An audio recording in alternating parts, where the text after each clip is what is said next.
America ఉపాధ్యక్షుడు JD Vance 4 రోజుల భారత పర్యటనలో భాగంగా ఇవాళ ఢిల్లీ చేరుకున్నారు.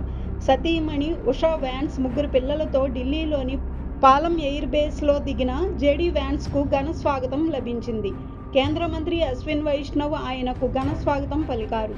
భారత్ అల్లుడైన జేడీ వ్యాన్స్ తన 4 రోజుల టూర్లో భాగంగా దేశంలోని పలు పర్యాటక స్థలాల్ని సందర్శించనున్నారు. తొలి రోజు రాత్రికి ప్రధాని మోదీతో కలిసి డిన్నర్ మీటింగులో భారత్ అమెరికా సంబంధాలపై చర్చలు జరపనున్నారు. అమెరికా అధ్యక్షుడు డొనాల్డ్ ట్రంప్ భారతదేశంతో సహా దాదాపు 60 దేశాలపై భారీ సుంకాల విధానాన్ని విధించి ఆపై తాత్కాలికంగా నిలిపివేసిన తర్వాత వ్యాన్స్ భారత్కు అధికారిక పర్యటనకు వచ్చారు. దీంతో జేడీ వ్యాన్స్ టూర్లో ఇరు దేశాల మధ్య పలు అంశాలపై చర్చలు జరిగే అవకాశం ఉంది. అతివాద ప్రచారకుడు ఎంపీ అమృత్పాల్ సింగ్ ఆధ్వర్యంలోని వారిస్ పంజాబ్ దేశ సంస్థతో సంబంధమున్న ఖలిస్తానీ ఉగ్రవాదులు తనను హత్య చేసేందుకు కుట్ర పన్నుతున్నారంటూ కేంద్ర రైల్వే శాఖ సహాయ మంత్రి రవనీత్ సింగ్ బిట్టు సంచలన ఆరోపణలు చేశారు. పంజాబ్లో మరికొంతమంది రాజకీయ నాయకులకు కూడా ప్రాణహాని ఉందన్నారు. సోషల్ మీడియాలో లీక్ అయిన కొన్ని ఫోటోల ద్వారా ఆ విషయం వెల్లడైందని కేంద్ర మంత్రి ఆందోళన వ్యక్తం చేశారు. జాతీయ భద్రతా చట్టం కింద అమృత్పాల్ నిర్బంధాన్ని మరో ఏడాది పెంచినందున కేంద్రం హోంమంత్రి అమిత్ షా మీద కూడా కక్ష పెంచుకున్నారని రవనీత్ సింగ్ ఆరోపించారు. అమృత్పాల్ సింగ్ పోలీసులపై దాడి కేసులో 2023 ఏప్రిల్లో అరెస్ట్ అయ్యారు. ప్రస్తుతం ఆయన అస్సాంలోని ఓ జైలులో ఉన్నారు. గత ఏడాది సార్వత్రిక ఎన్నికల్లో జైలు నుంచే పోటీ చేసి గెలిచారు. అత్యాధునిక సాంకేతికతతో తయారు చేసిన దొంగ నోట్లు చలామణిలోకి వచ్చాయని కేంద్ర హోంశాఖ హెచ్చరికలు జారీ చేసింది.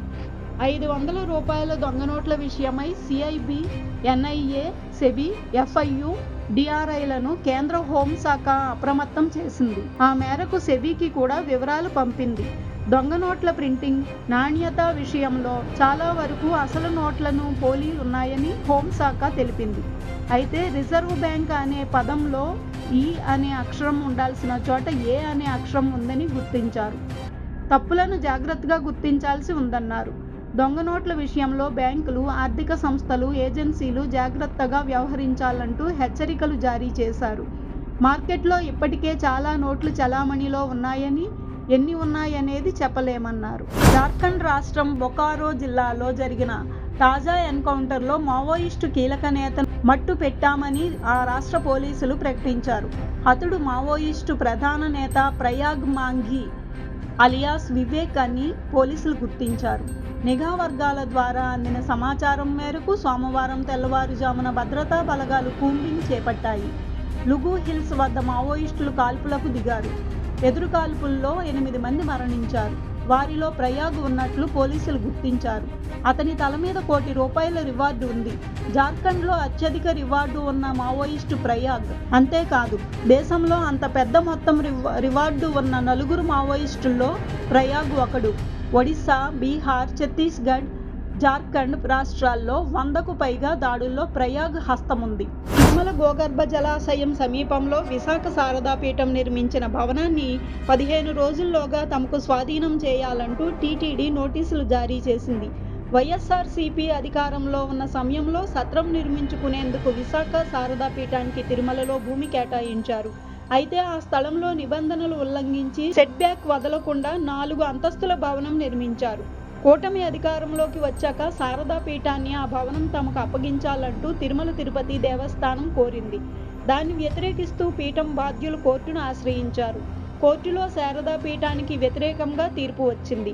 ఫలితంగా ఆ భవనాన్ని తమకు 15 రోజుల్లోగా అప్పగించాలంటూ టీటీడీ ఎస్టేట్ విభాగం తాజాగా నోటీసులు జారీ చేసింది. తెలంగాణ, ఆంధ్రప్రదేశ్ హైకోర్టుల న్యాయమూర్తుల బదిలీ జరిగింది. సుప్రీంకోర్టు కొలీజియం సిఫార్సుల మేరకు హైకోర్టు జడ్జీల బదిలీలు చోటు చేసుకున్నాయి. ఆ మేరకు ఉత్తర్వులు జారీ అయ్యాయి. తెలంగాణ హైకోర్టు న్యాయమూర్తులు జస్టిస్ పి. శ్రీసుధను కర్ణాటక హైకోర్టుకు, జస్టిస్ కె. సురేందర్ను మద్రాస్ హైకోర్టుకు బదిలీ చేశారు. అలాగే ఆంధ్రప్రదేశ్ హైకోర్టు న్యాయమూర్తి జస్టిస్ కె. మన్మథరావును కర్ణాటక హైకోర్టుకు బదిలీ చేశారు. హైదరాబాద్ నగరంలో స్థానిక సంస్థల కోటా ఎమ్మెల్సీ ఎన్నికలో బీఆర్ఎస్ ఎందుకు పోటీ చేయడం లేదని కేంద్ర మంత్రి బీజేపీ రాష్ట్ర అధ్యక్షుడు కిషన్ రెడ్డి ప్రశ్నించారు.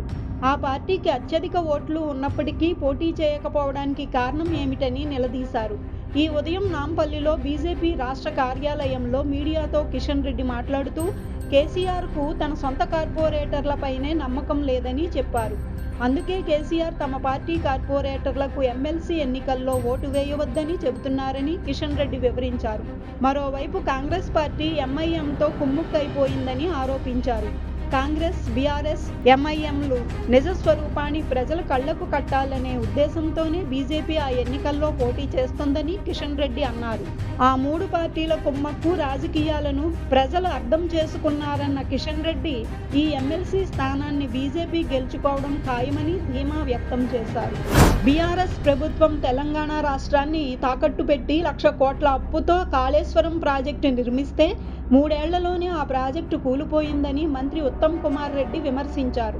నిజామాబాద్లో రైతు మహోత్సవం ప్రారంభోత్సవంలో ఆయన మాట్లాడుతూ గత బీఆర్ఎస్ ప్రభుత్వం సాగునీటిపై 1,00,000 కోట్లు ఖర్చు చేసినా అదనంగా 1 ఎకరానికైనా నీరు ఇవ్వలేదని మండిపడ్డారు.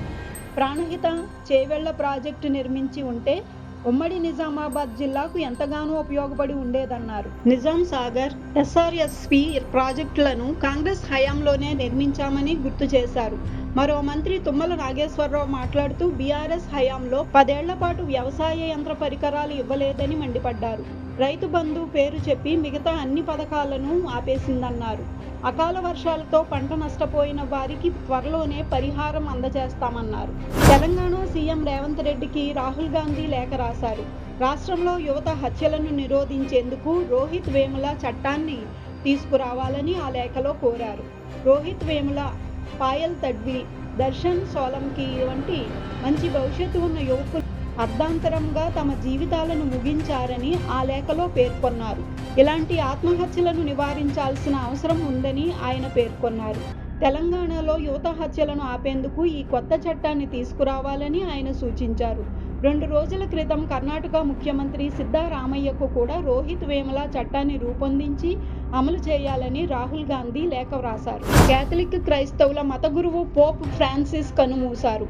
88 ఏళ్ల పోప్ ఫ్రాన్సిస్ ఇటలీ కాలమానం ప్రకారం ఇవాళ ఉదయం తుదిశ్వాస విడిచారు. ఆ విషయాన్ని వాటికన్ అధికారికంగా ప్రకటించింది.